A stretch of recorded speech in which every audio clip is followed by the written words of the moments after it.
నమస్కారం SS9 news కి స్వాగతం. ముందుగా ముఖ్యాంశాలు. వయనాడులో ప్రధాని మోదీ ఏరియల్ సర్వే.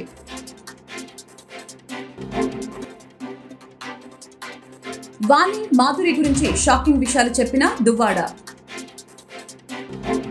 కూటమి ప్రభుత్వం చేస్తున్న అభివృద్ధిని చూసి ఓర్వలేకని మాజీ సీఎం జగన్మోహన్ రెడ్డి ప్రభుత్వంపై విమర్శలు చేస్తున్నారని ఆరోపించిన మాజీ మంత్రి దేవినేని ఉమామహేశ్వరరావు. ప్రముఖ రంగస్థల నటుడు కళారత్న ఆచంట వెంకటరత్నం నాయుడు విగ్రహ ఆవిష్కరణ ఈ నెల 12న తుమ్మలపల్లి కళాక్షేత్రం వద్ద నిర్వహిస్తున్నట్లు వెల్లడించిన ఎమ్మెల్యే మండలి బుద్ధప్రసాద్. కూటమి ప్రభుత్వం చేస్తున్న అభివృద్ధిని చూసి ఓర్వలేకనే మాజీ సీఎం జగన్మోహన్ రెడ్డి ప్రభుత్వంపై విమర్శలు చేస్తున్నారని మాజీ మంత్రి దేవినేని ఉమామహేశ్వరరావు మండిపడ్డారు. జగన్ కు అసెంబ్లీలో మాట్లాడే ధైర్యం లేక తాడేపల్లి నివాసంలో కూర్చొని మాట్లాడుతున్నారని పేర్కొన్నారు. మాజీ మంత్రి దేవినేని ఉమామహేశ్వరరావు గొల్లపూడిలో విలేకరులతో మాట్లాడుతూ జగన్ కు అసెంబ్లీలో మాట్లాడే ధైర్యం లేక తాడేపల్లి నివాసంలో కూర్చొని మాట్లాడుతున్నారని అన్నారు. ఈ రాష్ట్రానికి ఆయన వద్దని ప్రజలు 11 సీట్లు ఇచ్చిన బుద్ధి రాలేదని తెలిపారు. శవం ఎక్కడ కనపడితే అక్కడకు వెళ్లి పెడబొబ్బలు పెడుతున్నారని, రాష్ట్రంలో 36 మంది హత్యలు జరిగాయని సాక్షి సామాజిక మాధ్యాల్లో అసత్య ప్రచారాలు చేస్తున్నారని మండిపడ్డారు. మాజీ మంత్రి పెద్దిరెడ్డి చేసిన పాపాలకు సాక్ష్యాలు లేకుండా చేసేందుకు మదనపల్లిలో దసరాలు దహనం చేశారని అన్నారు. ఇచ్చేస్తా ఉన్నారు, జీతాలు ఫస్ట్ తారీఖు ఇచ్చేస్తా ఉన్నారు, అన్నా క్యాంటీన్ ప్రారంభం అవుతుంది, ల్యాండ్ టైటిలింగ్ యాక్ట్ రద్దయిపోయింది. ఇవాళ సమాధి రాళ్ళలాగా ఆ సర్వే రాళ్ళ మీద నీ బొమ్మలు వేసుకున్నావంటే నీ మానసిక పరిస్థితి, నువ్వు అధికారంలో ఉన్నప్పుడు ఏ పిచ్చి పనులు చేసావో అవన్నీ బట్టబయలవుతూ ఉన్నాయి. అన్నిటికన్నా ముఖ్యం land, sand, wine, mine, cent పట్టాలో నువ్వు దోచుకున్న 1000 కోట్లు బట్టబయలవబోతూ ఉన్నాయి. వాస్తవాలు బయటికి రాబోతూ ఉన్నాయి. మదనపల్లి ఫైల్స్ పెద్దారెడ్డి గగ్గోలు పెడతా ఉన్నాడు. అట్లాగే విశాఖపట్నం స్టాండింగ్ కమిటీ ఎన్నికల ఫలితాలు నీ మానసిక పరిస్థితికి కంగారు పుట్టింది. ఏలూరులో పీఠాలు కదులుతున్నాయి, శ్రీకాకుళంలో పీఠాలు కదులుతున్నాయి. వైసీపీ పార్టీ మొత్తం ఎక్కడికక్కడ నీ పార్టీ నాయకులందరూ కూడా దుకాణం సర్దేస్తున్నారు, జెండా పీకేస్తున్నారు. దీన్ని తట్టుకోలేక ఏదో విధంగా పురంచల్లాలి. అటు వెనుకొండ పోవాలా, ఇటు నంద్యాల పోవాలా, బెజవాడ రావాలా, ఢిల్లీ పోవాలా, సుప్రీంకోర్టు తలుపులు తడతాడంట, హైకోర్టు తలుపులు తడతాడంట, సిబిఐ కోర్టు తలుపులు కూడా తట్టు. కాల్ లిస్ట్ చూడమంటా ఉన్నాడు. జగన్ రెడ్డి మాటలన్నీ కూడా సిబిఐ వాళ్ళకు కూడా చెప్తున్నా. బాబాయ్ హత్య కేసులో కాల్ లిస్టులో తెల్లవారుజామున అవినాష్ రెడ్డి ఫోన్ నుంచి మీ కుటుంబంలో ఎవరికి ఫోన్లు వచ్చాయి, నీ పిఎల్కి ఎవరికి ఫోన్లు వచ్చాయి, నీ ఓఎస్డీలకి ఎవరికి ఫోన్లు వచ్చాయి, ఆ రోజు నీ దగ్గర ఎవరున్నారు, ఇవన్నీ కూడా కాల్ డేటా అంతా కూడా సిబిఐ కోర్టుకి ఇవ్వు, హైకోర్టుకి ఇవ్వు, సుప్రీంకోర్టుకి ఇవ్వు. తప్పకుండా ఎఫ్ఐఆర్లో పేర్లు పెట్టాలని ఉబలాట పడుతున్నావు కాబట్టి అవినాష్ రెడ్డి జైలుకి నీ కుటుంబం పేర్లు ఎఫ్ఐఆర్లోకి వచ్చే రోజులు దగ్గరలోనే ఉన్నాయి. జగన్ ఈ పిచ్చి ప్రేరేపణలో మనీ రాష్ట్రాన్ని అభివృద్ధి బాటలో చూడాలని 5 కోట్ల మంది ప్రజలు కోరుకుంటా ఉన్నారు.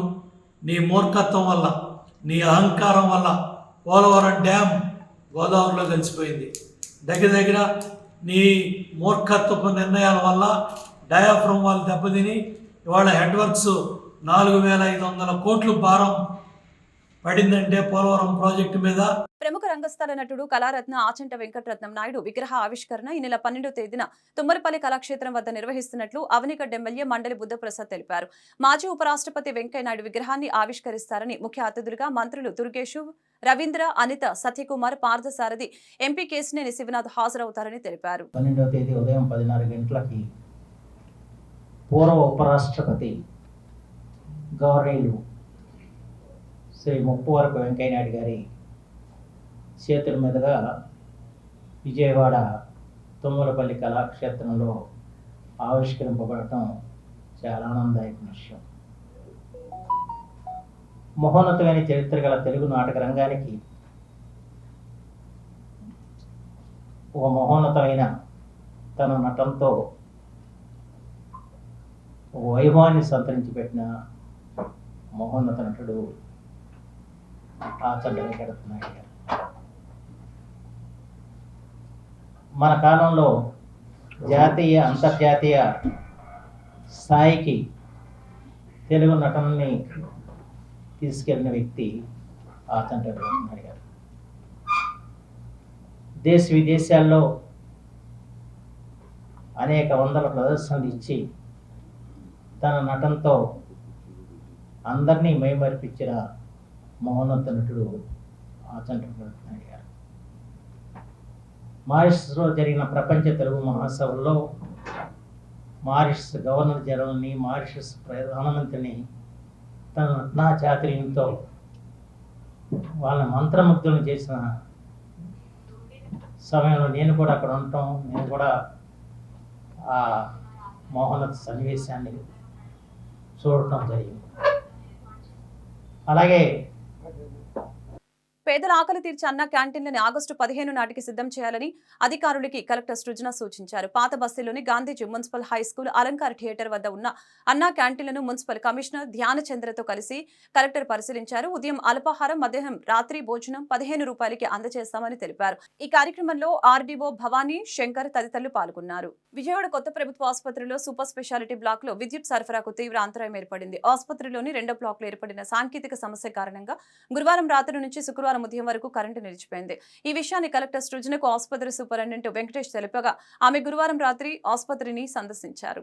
ఎగువ నుంచి కృష్ణానదిలోకి చేరిన భారీ వరద నీటిని ఎమ్మెల్యే గద్దె రామ్మోహన్ పరిశీలించారు. పాత పోలీస్ స్టేషన్ రోడ్డు చివరన ఉన్న పుష్కర ఘాట్ ను ఆయన కార్పొరేషన్, ఇరిగేషన్ అధికారులతో కలిసి పరిశీలించారు. ఈ సందర్భంగా ఆయన మాట్లాడారు. వరద తీవ్రత కారణంగా రక్షణ గోడ వెంట ఊటతో పరిసరాల్లోని ఇళ్లలోకి నీరు చేరి ప్రజలు ఇబ్బందులు పడుతున్నారని చెప్పారు. అదేవిధంగా పరిసరాల్లో మురుగునీరు చెత్తా చెదారంతో నిండటంతో దుర్గంధం వెలజల్లుతుందని తెలియజేశారు. ఊట నీటిని మోటార్ల సాయంతో తిరిగి కృష్ణానదిలోకి మళ్లించి ప్రజలకు ఇబ్బందులు తలెత్తకుండా చూడాలని అధికారుల్ని రామ్మోహన్ కోరారు. ప్రత్యామ్నాయ ఏర్పాట్లు చేయాలని, విద్యుత్ సరఫరా పునరుద్ధరించాలని సూపరింటెండెంట్ కి ఆమె ఆదేశించారు. అనంతరం యుద్ధ ప్రాతిపదికన మరమ్మతులు నిర్వహించి కరెంటు పునరుద్ధరించాలని అన్నారు. ఈ సందర్భంగా సూపరింటెండెంట్ వెంకటేష్ మాట్లాడుతూ 2వ బ్లాక్ లో ఒక పరికరం కాలిపోయి ఏర్పడిన చిన్న సాంకేతిక సమస్య కారణంగా విద్యుత్ సరఫరాకు అంతరాయం ఏర్పడిందని అన్నారు. దీనివలన రోగులకి ఎటువంటి ఇబ్బంది కలగలేదని తెలిపారు. ఎక్సెల్ ప్లాంట్ వద్ద అపార్ట్మెంట్ వాసులు ఎదుర్కొంటున్న సమస్యల్ని పరిష్కరిస్తానని ఎమ్మెల్యే బోండా ఉమామహేశ్వరరావు పేర్కొన్నారు. గత ప్రభుత్వ పాలనలో అన్నిటా నిర్లక్ష్యం చూపారని, పార్కులు అసాంఘిక శక్తులకి కేంద్రంగా మారాయని తెలిపారు.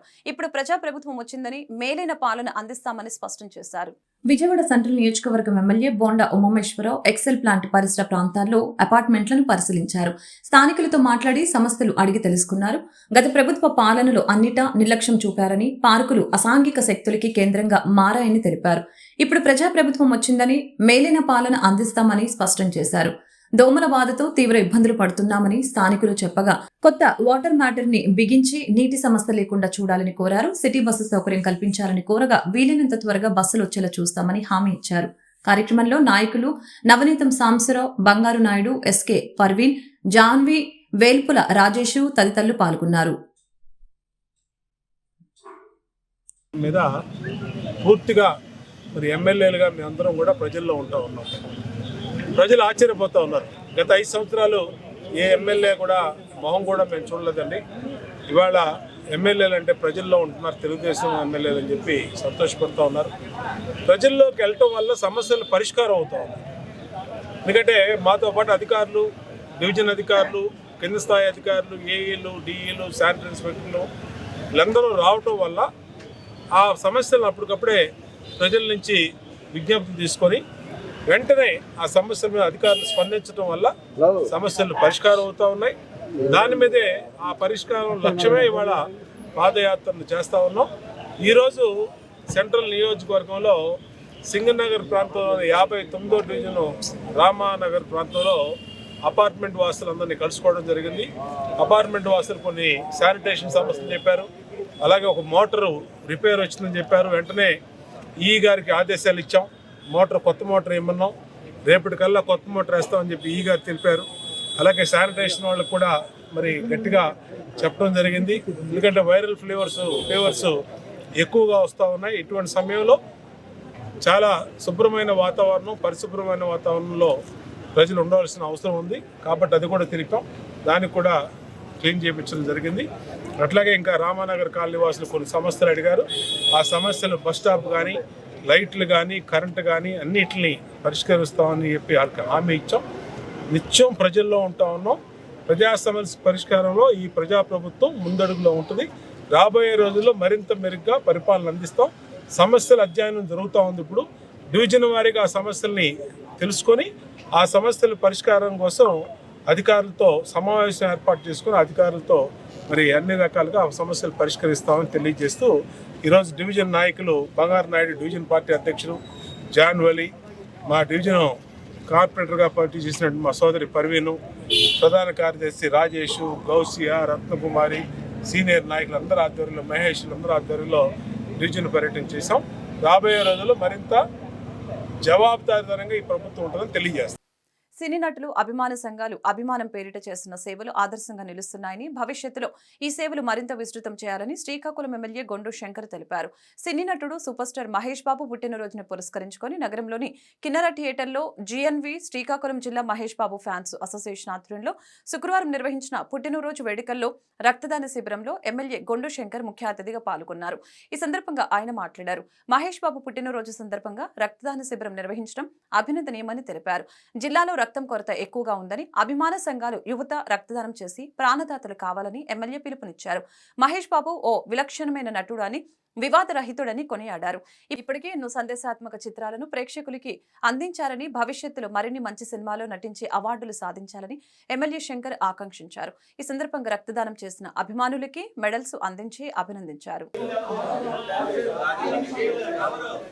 ఈ సందర్భంగా మహేష్ బాబు గారికి కూడా జన్మదిన శుభాకాంక్షలు తెలియజేసుకుంటూ ఆయన నిండు 100 ఏళ్ళు ఆయురారోగ్యాలతో ఉండాలని, మరిన్ని సూపర్ హిట్ సినిమాలు కొట్టాలని, మంచి అవార్డులు రావాలని, మంచి మెసేజ్ ఓరియంటెడ్ మూవీస్ ఇంకా ఆయన తీయాలని కోరుకుంటూ, మహేష్ బాబు గారు ఒక విలక్షణమైనటువంటి నటుడు. ఆయన నాన్ కాంట్రవర్షియల్, మంచి వ్యక్తిత్వం గలమైనటువంటి హీరో. ఆయన నిండు 100 ఏళ్ళు ఆయురారోగ్యాలతో ఉండాలని, మరిన్ని మెసేజ్ ఓరియంటెడ్ మూవీస్ తీయాలని, అవి సూపర్ హిట్ అవ్వాలని కోరుకుంటూ ఈ కార్యక్రమంలో నన్ను పాల్పంచుకునే అవకాశం ఇచ్చినందుకు ఫ్యాన్స్ అసోసియేషన్ అందరికి కూడా పేరు పేరున నా హృదయపూర్వక ధన్యవాదాలు. శ్రీకాకుళం జిల్లాలోని శ్రీ సంతోషిమాత అమ్మవారి దేవస్థానంలో శ్రావణ మాసం పర్వదినం మొదటి శుక్రవారం సందర్భంగా అమ్మవారికి ఉపాసకులు, ఆగమ ప్రవర దైవజ్ఞ బ్రహ్మశ్రీ మోదుకూరి కిరణ్ శర్మ గారి ఆధ్వర్యంలో వైభవంగా నిర్వహించారు. తెల్లవారుజామున 3 గంటల నుంచి శ్రీ సంతోషిమాత అమ్మవారికి సుప్రభాత సేవ, మహాన్యాస పూర్వక సమక చమక పంచ సూక్తములతో క్షీరాభిషేకం నిర్వహించారు. అమ్మవారికి శ్రీ సూక్తం విధానంలో షోడాసోపచార సహిత సహస్రనామార్చన, కుంకుమ పూజ, అష్టోత్తర శతనామార్చన, కుంకుమ పూజ, ఖడ్గమాలతో కుంకుమ పూజ, అమ్మవారి జపం, అమ్మవారి పారాయణం, త్రికాల అర్చనలు మొదలగు పూజలు నిర్వహించారు.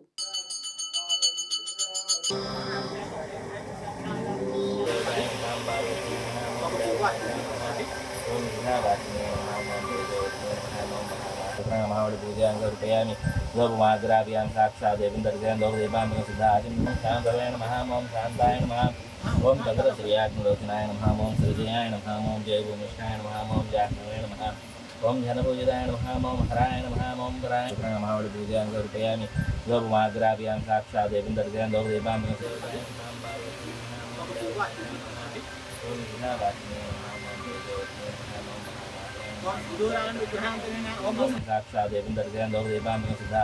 క్విట్ ఇండియా డే స్ఫూర్తితో కార్పొరేట్ కంపెనీల నుంచి వ్యవసాయ రంగాన్ని కాపాడుకుంటామని సంయుక్త కిసాన్ మోర్చా జిల్లా కన్వీనర్ తాండ్ర ప్రకాష్, ఏపీ రైతు సంఘం జిల్లా కార్యదర్శి కె మోహన్ రావు, CITU జిల్లా అధ్యక్షులు CH అమ్మన్ నాయుడు తెలిపారు. క్విట్ ఇండియా డే సందర్భంగా కేంద్ర బీజేపీ ప్రభుత్వ రైతాంగ, కార్మిక, ప్రజా విధానాలను వ్యతిరేకంగా సంయుక్త కిసాన్ మోర్చా CITU ఆధ్వర్యంలో శ్రీకాకుళంలో పాత బస్టాండ్ వద్ద గల రిలయన్స్ స్మార్ట్ పాయింట్ ముందు క్విట్ కార్పొరేషన్ నినాదంతో నిరసన తెలిపారు. NGO, హోం నుంచి మున్సిపల్ కార్యాలయం వరకు ప్రదర్శన నిర్వహించారు. ఈ సందర్భంగా పలు సంఘాల నాయకులు మాట్లాడారు. ప్రధాని నరేంద్ర మోదీ రైతుల ఆదాయం రెట్టింపు చేస్తామని, స్వామినాథన్ కమిషన్ సూచన ప్రకారం పంటలకి మద్దతు ధరలు కల్పిస్తామని బహిరంగ సభలో స్వయంగా చెప్పారని అన్నారు. ఉపాధి హామీ కార్మిక వ్యతిరేక లేబర్ కోడ్లు రద్దు చేయాలని డిమాండ్ చేశారు. దేశ స్వాతంత్ర ఉద్యమంలో ప్రధానమైన 1942 ఉద్యమం ఆగస్టు 9న క్విట్ ఇండియా పిలుపుతో స్వాతంత్రోద్యమం ఉవ్వెత్తున సాగిందని, ఈ స్ఫూర్తితో కేంద్ర బీజేపీ ప్రభుత్వ దుర్మార్గ విధానాలు తిప్పికొట్టాలని కోరారు. ఇచ్చిన పిలుపుని బేస్ చేసుకుంటూ మనం ఈరోజు ఈ కార్యక్రమానికి పిలిపివ్వడం అనేటటువంటిది జరిగింది. మరి దానిలో భాగంగా చూస్తే ఈవేళ కార్పొరేట్ సంస్థలకి భారతదేశాన్ని మొత్తం అమ్మకాన్ని పెట్టడం అనేటటువంటిది సాగిస్తుంది మోడీ ప్రభుత్వం. ఇది కేంద్ర ప్రభుత్వం పూర్తిగా ఈవేళ ఒక్కొక్కటి తీసుకొచ్చి భారతదేశంలో ఉండేటటువంటి ఆర్థిక సంబంధమైనటువంటి కార్యక్రమాలు కానీ సమస్యలు కానీ అలాగే మిగతా ఉండేటటువంటి కార్పొరేట్ జరుగుతూ ఉండేటటువంటి స్థితికి ఈవేళ వచ్చినటువంటి స్థితి ఉంది. కాబట్టి దీనికి వ్యతిరేకంగా మనం సంఘటిత ఉద్యమాలు అనేటటువంటివి రైతాంగ ఉద్యమాలు ఈ స్ఫూర్తితో చేయాలనేటటువంటి డిమాండ్ చేస్తూ మనం ఈరోజు నిరసన తెలియజేస్తున్నాం. భారతదేశ వలస పాలకులు ఈ దేశం వదిలి పోవాలని చెప్పేసి 1942లో ఆగస్టు 9వ తేదీన క్విట్ ఇండియా ఉద్యమం పెద్ద ఎత్తున జరిగింది. అది ఈ దేశ స్వాతంత్రానికి నాంది ప్రస్థానమైంది. అలాగే ఈవేళ ఈ దేశానికి వచ్చిన స్వాతంత్రం మళ్ళీ బహుళజాతి సంస్థలకు కార్పొరేట్ కంపెనీలకు దారాదత్తం చేయడానికి కేంద్రంలో ఉన్న బీజేపీ ప్రభుత్వం పూనుకున్నది. ఈవేళ అనేక వ్యవసాయ రంగంతో సహా పబ్లిక్ రంగ పరిశ్రమలన్నింటినీ ప్రైవేట్ పరం చేసి కార్పొరేట్ సంస్థలైన ఆదానీలకి అంబానీలకి దోచిపెడుతున్నది.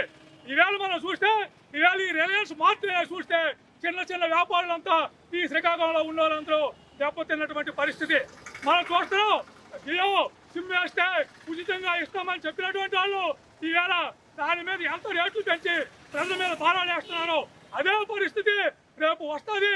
ప్రజల మీద భారాలు వేసి ప్రజల తాలూకా సొమ్ముని అప్పులంగా దోచుకుపోవడానికి ఈవేళ ప్రభుత్వం కార్పొరేట్లకు సహాయపడుతుంది. అందుకే కిట్ కార్పొరేట్ నినాదంతో సేవ్ ఇండియా పేరుతో ఈవేళ అన్ని ఇలాంటి బహుళజాతి సంస్థల ఆఫీసుల ముందు అలాగే కలెక్టర్ ఆఫీసుల ముందు దేశవ్యాప్తంగా నిరసనలు తెలియజేస్తున్నాం. వెంటనే కేంద్ర ప్రభుత్వం దీనిని రైతుల తాలూకా వ్యతిరేకతని దృష్టిలో పెట్టుకుని కార్పొరేట్ సంస్థల్ని అవకాశం ఇవ్వకుండా ఈ దేశంలో ఉన్నటువంటి పేద మధ్యతరగతి ప్రజానీకాన్ని ఆదుకోవాలని కోరుతున్నాం.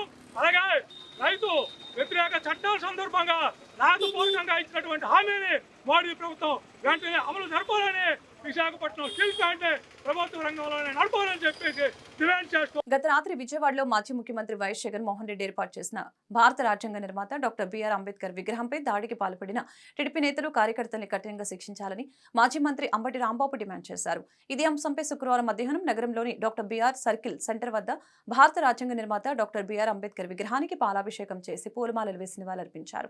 అనంతరం మీడియాతో అంబటి రాంబాబు మాజీ ఎంపీ మోతుకుల వేణుగోపాల్ రెడ్డి మాట్లాడారు.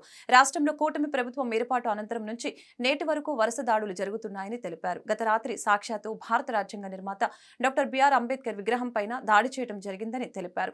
ఈ కార్యక్రమంలో వైసీపీ జిల్లా అధ్యక్షులు మందపాటి శేషగిరిరావు, నగర తూర్పు నియోజకవర్గ వైసీపీ సమన్వయకర్త షేఖనూరి ఫాతిమా, పలువురు దళిత ప్రజా సంఘాల నాయకులు కార్యకర్తలు పాల్గొన్నారు. రాత్రిపూట లైట్లు ఆర్పేసి చాలా పోలీస్ బందోబస్తు ఉంటుంది. ఆ స్మృతివనానికి లైట్లు ఆర్పేసి దుండగుల్లాగా ప్రవేశించి వాటిని తొలగించేటటువంటి కార్యక్రమం చేశారు ఆ గుర్తు తెలియని వ్యక్తులు అంటే వారు ఖచ్చితంగా తెలుగుదేశం పార్టీ వారు అని మేము ఇవాళ ఆరోపిస్తున్నాం. చంద్రబాబు నాయుడు గారి ప్రమేయంతో, లోకేష్ గారి ప్రమేయంతోనే ఈ సంఘటన జరిగింది. అలా జరగలేదు. ప్రభుత్వానికి సంబంధం లేదు, చంద్రబాబు నాయుడు గారికి సంబంధం లేదు, లోకేష్ గారికి సంబంధం లేదు. అయితే దాన్ని ఖండించి మళ్ళా జగన్మోహన్ రెడ్డి గారి పేరుని అక్కడ మళ్ళా ప్రతిష్ఠింప చేయాలి. అలా చేసిన రోజును మాత్రమే ఇవాళ ఈ ప్రభుత్వం మీద ఉన్నటువంటి మరక పోతుంది. నేను చూస్తున్న చాలా చోట్ల సెక్రటేరియట్లు ప్రారంభించారు జగన్మోహన్ రెడ్డి గారు, లేదా మరొక అభివృద్ధి కార్యక్రమాలు ప్రారంభించారు. వాటన్నిటినీ పగలగొడుతున్నారు, వాటన్నిటి మీద దాడి చేస్తున్నారు. ఏమిటి అన్యాయం అని అడుగుతా ఉన్నా, ఏమిటి ఆధునిక రాజ్యం అని అడుగుతా ఉన్నా. జవహర్లాల్ నెహ్రూ గారు నాగార్జున సాగర్ నిర్మాణం చేసి ప్రారంభించారు. ఇవాళకి వెళ్ళినా అక్కడ జవహర్లాల్ నెహ్రూ గారి పేరు ఉంటుంది. పాల్గొట్టేస్తారా? మోడీ గారు వచ్చారు కాబట్టి పాల్గొట్టేస్తారా? లేదు, చంద్రబాబు నాయుడు గారు ప్రారంభించిన సంఘటనలు చాలా ఉన్నాయి, అవన్నీ పగలగొట్టేస్తారా? పగలగొట్టేయాలా? ఏమిటి దారుణమైనటువంటి ఒక వంటి విగ్రహం మీద దాడిని ఈ రోజున వైఎస్ఆర్ కాంగ్రెస్ పార్టీ తరఫున గుంటూరు జిల్లా నుండి తీవ్రంగా ఖండిస్తూ ఉన్నాం. అది ఒక గొప్ప మాన్యుమెంట్గా ఈ రోజున భారతదేశంలోనే కాకుండా ప్రపంచంలోనే ఉన్నతంగా కొలవబడే వ్యక్తిని నగరం నడిబొడ్డున అత్యంత సెక్యూర్డ్గా ఉండే ప్రదేశంలో ఆ విగ్రహాన్ని మీద దాడి చేయటం, ఆ విగ్రహాన్ని ప్రారంభింపజేసినటువంటి ఆనాటి రాష్ట్ర ముఖ్యమంత్రి ప్రీతమ జగన్మోహన్ రెడ్డి గారి పేరును తొలగించాలనే ఒక దురుద్దేశంతో ఆ నేమ్ ప్లేట్ని పగలగొట్టడం, దీనిని మేము బాబాసాహెబ్ అంబేద్కర్ గారి మీద దాడిగా మేము భావిస్తూ ఉన్నాం. భారత రాజ్యాంగం మీద దాడిగా భావిస్తూ ఉన్నాం. ఈ రోజున రాష్ట్రంలో జరుగుతున్నటువంటి ఆటవిక పాలనకు నిదర్శనం. మరి నిన్న రాత్రి జరిగిన సంఘటన బిఆర్ అంబేద్కర్ గారి విగ్రహం దగ్గర మరి నేమ్ ప్లేట్ కానీ అక్కడ జగన్మోహన్ రెడ్డి గారు ఎంత ఇంపార్టెన్స్ ఇచ్చి, అంటే ఎస్సీ ఎస్టీ బీసీ మైనారిటీలకి ఎంత ఇంపార్టెన్స్ ఇచ్చి ఆ విగ్రహాన్ని ఆవిష్కరించి, మీరు చూసుకుంటే ఈ రాష్ట్రంలోనే మిడిల్ ఆఫ్ ద స్టేట్లో మరి విగ్రహాన్ని ఆవిష్కరించి ప్రతి ఒక్కరికి గౌరవప్రదంగా ఉండే విధంగా జగన్మోహన్ రెడ్డి గారి ఆలోచన విధానంలో మరి ఒక విగ్రహం ఆవిష్కరించారు. ఆ విగ్రహాన్ని కూడా తొలగిద్దాము అంటే అక్కడ నేమ్ ప్లేట్ ఒక్కటి తొలగిస్తే చాలు, జగన్మోహన్ రెడ్డి గారి పేరు ఒక్కటి తొలగిస్తే చాలు, అంతా భయపడి వెనకడుగు వేస్తారు అనుకుంటున్నారు. ఏదో నేమ్ ప్లేట్ ఒకవేళ విగ్రహాల మీద కానీ లేకపోతే అక్కడున్న శిలాఫలకాల మీద పేర్లు తొలగిస్తే పేరు చెరిగిపోయింది అనుకుంటున్నారు టీడీపీ వాళ్ళు కానీ లేకపోతే కూటమి ప్రభుత్వం. కానీ ఒక్కసారి గుర్తుపెట్టుకోండి, ఎవరు సృష్టించారు, ఎవరు పెట్టారు అనేది ప్రజలందరికీ తెలుసు. వీళ్ళంతా ఏంటంటే 40% జగన్మోహన్ రెడ్డి గారికి ఓట్లేసి ఎస్సీ ఎస్టీ బీసీ మైనారిటీలు వేశారు. అందుకోసం వాళ్ళని కూడా ఇబ్బంది పెట్టాలి. ఇప్పుడు దాకా వాళ్ళు మరి వైఎస్ రాజశేఖర రెడ్డి గారు విగ్రహాలనే కాదు, లేకపోతే ఏమో శిలా పలకాలనే కాదు, అన్నిటి మీద వాళ్ళు దాడులు చేస్తూ ఉన్నారు. ఈ దాడులన్నిటికీ ఎక్కడో ఒక ప్రధానమంత్రి నరేంద్ర మోదీ కన్నూరు విమానాశ్రయం నుంచి వాయనాడు చేరుకున్నారు. ఈ సందర్భంగా ప్రకృతి ప్రకోపానికి తుడిచిపెట్టుకుపోయిన ప్రాంతాల్లో మోదీ పర్యటిస్తున్నారు. కొండచర్యల వలన దెబ్బతిన్న ప్రాంతాల్లో ఏరియల్ సర్వే చేపట్టారు.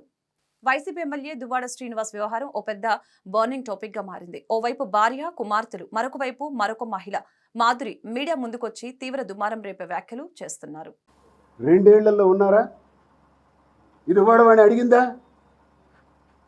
పోనీ పిల్లల చేత అడిగించిందా? నిన్నట్లాగా నాన్న తిన్నాడా, ఉన్నాడా, ఏం చేస్తున్నాడు అని ఒక్కసారి ఎంతసేపు నువ్వు చచ్చిపోయావు అనుకున్నావు?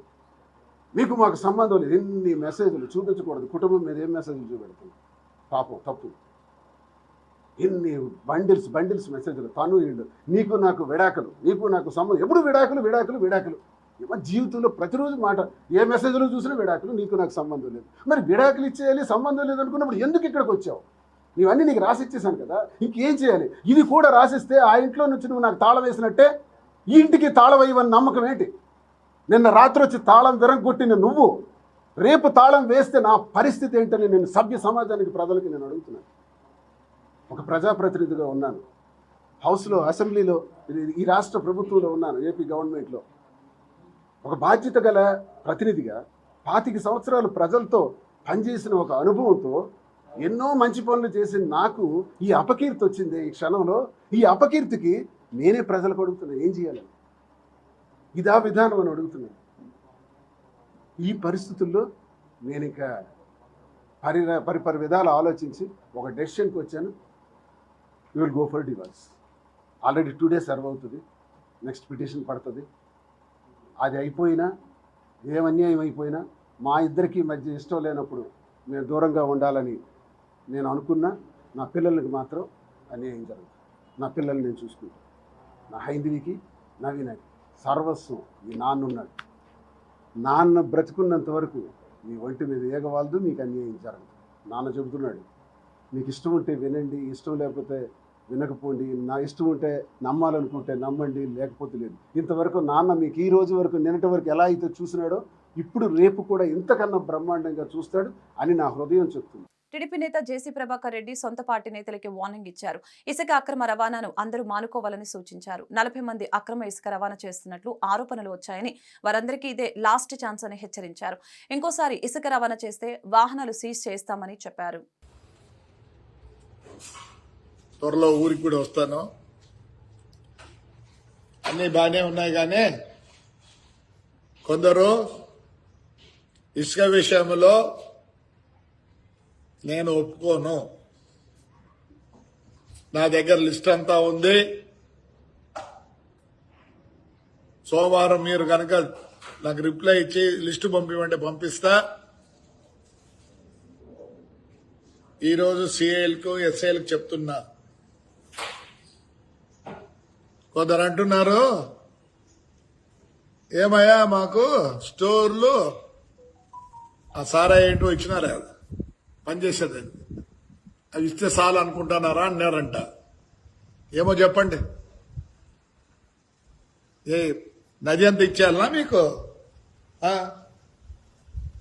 నది ఇచ్చేస్తాంలే. దాంట్లో చాలా మంది ఉన్నారు, ఒక 5 మంది 6 మంది మటుకు రొంత పార్టీకి కష్టపడి జైలుకి పోయి వచ్చిన వాళ్ళు ఉన్నారు. రొంత వాళ్ళు మాట్లాడితే పర్వాలేదు, కానీ అక్కడ చేసే వాళ్ళంతా నాకు తెలుసు. నందల్పాడులో మొత్తం ఇష్టం వచ్చినట్టు చేస్తారు. మీ టిప్పర్ కానీ ట్రాక్టర్ పట్టుకొని పోతే 1 సంవత్సరం బయటికి రాదు, 1 సంవత్సరం బయటికి రాదు. నేను అందరికి చెప్తున్నా, టిప్పర్లు ట్రాక్టర్లు బాడికేద్దండి, ఇసుకేకో నష్టపోతారు. నాకు తెలిసి ఏం చేయాలనో ఏం చేయకూడదో నాతో కష్టపడిన వాళ్ళకి 100% చేస్తా, 100%. ఎస్పెషల్లీ మా కౌన్సిలర్ మటుకు వదిలేదు వాళ్ళని, నాతో పాటే ఉంటారు. రైట్, చేయాలా, కంపల్సరీ నేను నా కౌన్సిలర్లకు చేయాలా. వార్తను ముగించే ముందు ముఖ్యాంశాలు మరొకసారి. వయనాడులో ప్రధాని మోదీ ఏరియల్ సర్వే.